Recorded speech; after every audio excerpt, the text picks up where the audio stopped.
Pemirsa, saya masih bersama Ami Syarif Mahmud Al-Kadri berbicara soal masalah hobinya dalam koleksi motor dan juga kendaraan otomotif dan juga balap ya. Dan sekarang kita akan lebih sedikit masuk ke tema.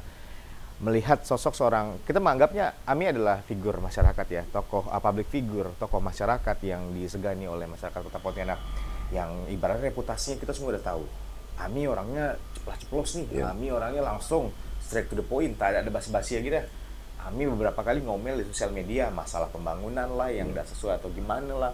Nah, ini kalau saya boleh tanya sebelum kita ke yang lain, Ami ngelihat Pontianak ini seperti apa sih nih? Pembangunannya, kemudian generasi mudanya, generasi milenial saat ini nih. Apa yang Kalau Ami lihat nih dari mereka? kalau dalam pandangan mata saya sih ya biasa aja. Hmm? Dalam arti kata biasa aja.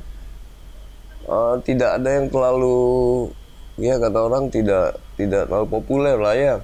Kalau saya lihat seharusnya ya saya hanya mengingatkan lah ya, siapapun pejabatnya yang ada di Kota Pontianak, jangan hanya memikirkan hanya sekarang aku menjabat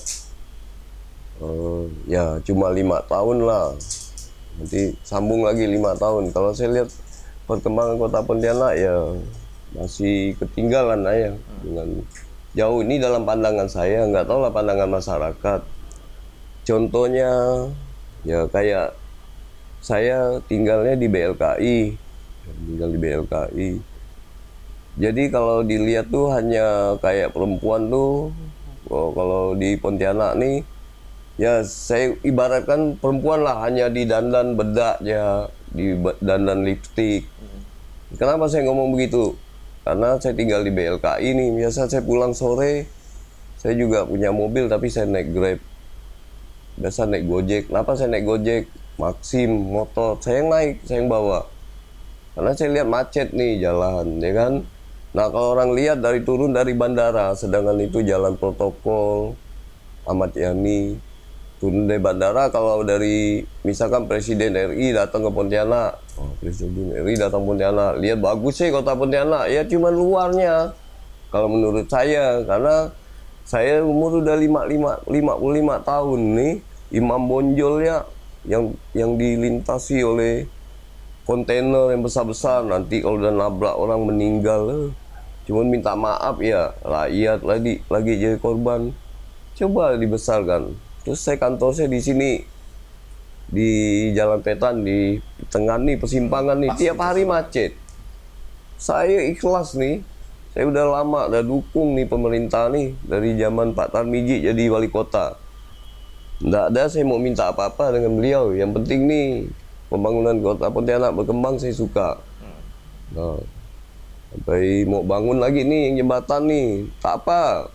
Futsal lu saya udah wakafkan lu dengan Harunia lu. Itu yang pusat Ami itu. Iya, saya masih nama saya udah wakaf tuh sama beliau ya waktu itu.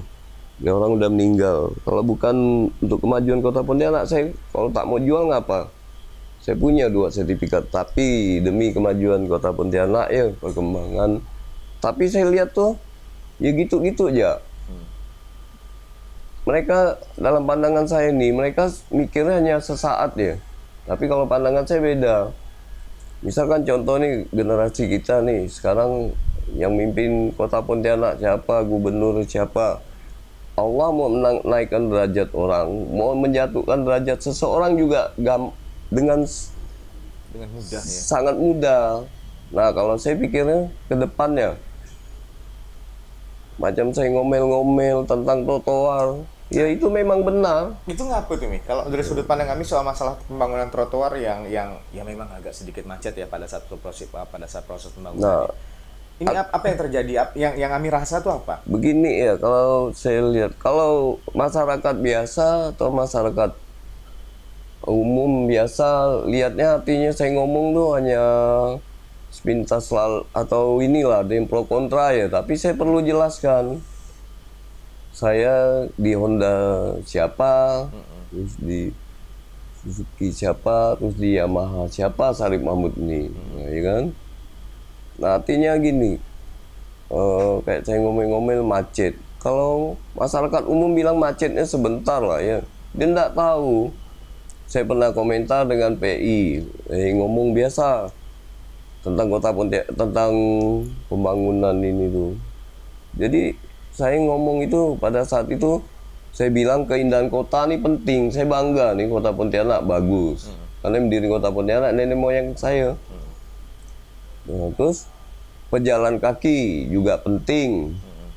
Terus ya pengendara sepeda juga penting, pengendara lain juga penting. Tapi jangan merugikan semua pihak, itu bahasa saya.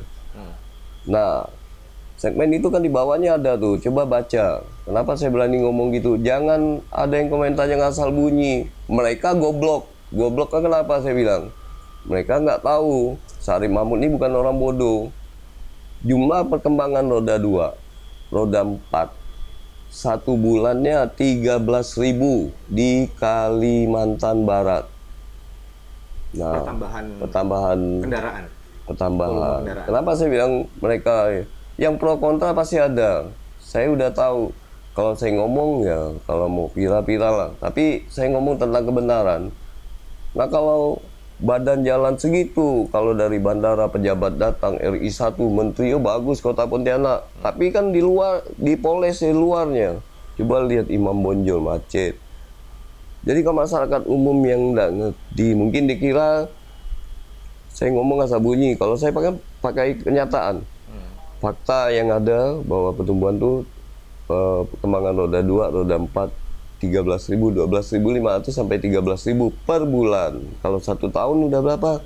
Terus bahasa saya, jangan merugikan pihak-pihak terkait. Artinya, ya contoh lah ya, kalau sekarang NJOP dinaikin lagi, Jalan Ahmad Yani 25 juta lebih. Terus tanah yang dirugikan jangan merugikan pihak lain, artinya jangan merugikan semua pihak.